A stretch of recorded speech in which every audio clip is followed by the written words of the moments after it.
Hey there, my amazing artists. Welcome to our third activity for week 3 of virtual learning together. This activity is a texture hunt. It kind of sounds similar to a treasure hunt, like a pirate would go on. But in this case, instead of looking for treasure, we're going to be searching for different textures in our home and all the different rooms. So let's go ahead and start with our learning target first. I can explore different textures. Now, what is texture? Remember, texture is something that you can feel, or when you're looking at artwork, it's how something might look like it might feel. Some texture words include things like smooth, like soft, like bumpy, and rough.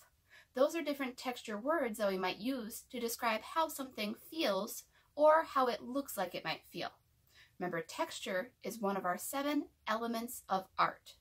We're going to be using texture today as just a fun way to look around our house and find some different examples. You might use these different textures later in creating some more different art activities that we'll do during virtual learning. So I'm going to go grab my art supplies right now, figure out what we might need before we go hunting for texture. All right, artists, I have my art supplies here and ready for my texture hunt. I have at least a couple sheets of paper because I want to find as many different textures as I can, and I might fill up 2 to 3 sheets. And I also have a couple of art supply materials over here. First of all, I have a Sharpie just because I enjoy writing at the top of my sheet of paper what I am doing. So I'll write texture hunt. I also like to underline it. I can go ahead and write that on all my sheets, or I can just start with one. The next art supply I'm going to want are some unwrapped crayons. Now, if you don't have some that are already unwrapped, find some broken crayons. Those are the ones that will work best. And then use your fingernails to carefully peel off the paper that's around them. This might be hard if you, like me, just maybe cut your nails a little bit shorter, but persevere through it and try to get as much paper off as possible. If you find it's too difficult, another way you can peel your crayons is by soaking them in hot water for a couple of minutes, and the wrapper will just peel right off a lot easier. So I have those. Now, if you absolutely don't have any crayons at all, you can also use a pencil to help you with your texture rubbing. It just might not turn out as nice as if you use crayons. So at this time, go ahead and pause the video and find a couple sheets of paper, a Sharpie to write texture hunt at the top if you'd like, and some unwrapped crayons or some broken crayons that you're going to go unwrap right now, or a pencil. That way we can get started on our texture hunt.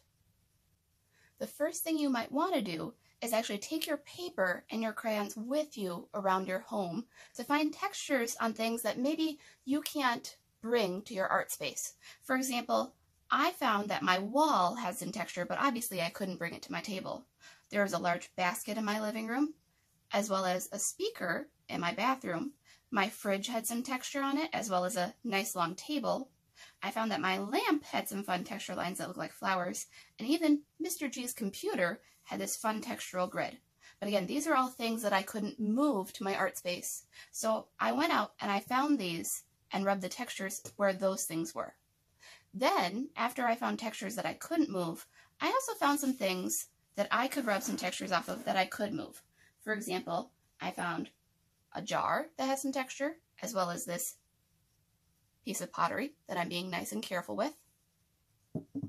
I also found some seashells that Mr. G had laying around. Those have some nice bumps and ridges on them I could use. I found an earring hanger of mine that I thought might be interesting to try and get a texture rubbing of. And I also found lots and lots of pairs of shoes. Now, why are shoes good for texture? If you look at the bottom side, they have lots of different rubbery bits that make for fun textures on the back side. So I'm going to go ahead and lay out some of the different things that I found that I could use different textures of. Lots and lots of shoes, for example. Got a couple more seashells. I have one more jar that I'm going to be really, really careful with, this vase here. And even just a few more pairs of shoes.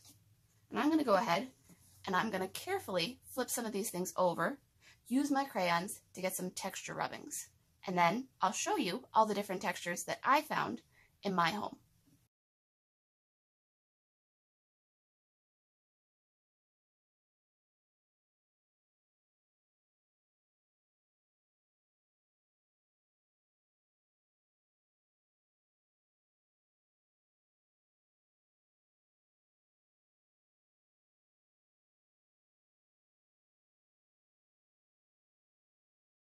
All right, artists, so here are some of the different textures that I found in my own home.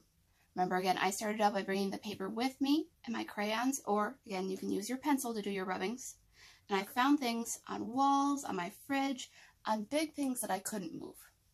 Then I gathered up some things that were smaller, like seashells and shoes, some bowls or vases that I was very, very careful with, and I rubbed those out on my table very, very gently. I want you to try to find as many different textures in your house as you can. Again, this is a texture hunt. I decided to write the names of the things that I tried out.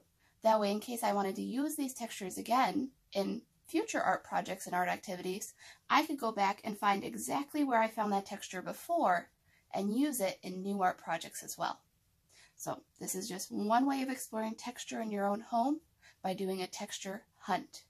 I hope that you have a lot of fun finding different textures in your home.